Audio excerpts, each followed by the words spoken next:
નાકોટા bridge 4 રસ્તા પાસે આવેલ શ્રી શનિદેવ મંદિર ખાતે આજે ભાથુજી મહારાજની પ્રતિમાની પ્રાણ પ્રતિષ્ઠા કરવામાં આવી હતી। વડોદરા શહેર નાકોટા બ્રિજ પાસે આવેલ શ્રી શનિ મંદિર ખાતે આજે ભાથુજી મહારાજની પ્રતિમાની પ્રાણ પ્રતિષ્ઠાનો કાર્યક્રમ યોજાયો હતો, જેમાં ભાથુજી મહારાજની પ્રતિમા ખંડિત થતાં નવી પ્રતિમાની પ્રાણ પ્રતિષ્ઠા કરવામાં આવી હતી।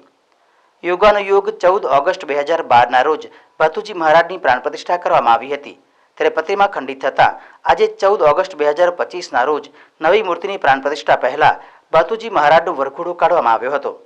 આ ઉપરાંત પ્રાણ પ્રતિષ્ઠામાં બપોરે 1 કલાકે મહારાજની પ્રતિમાની પ્રતિષ્ઠા કરવામાં આવશે।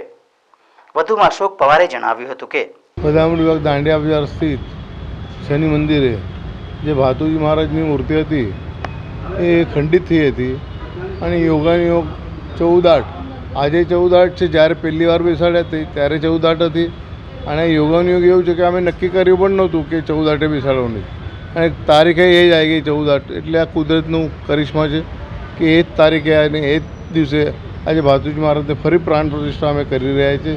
ત્યારે વડોદરાવાસીઓને વિનંતી છે કે એનો લાભ લે।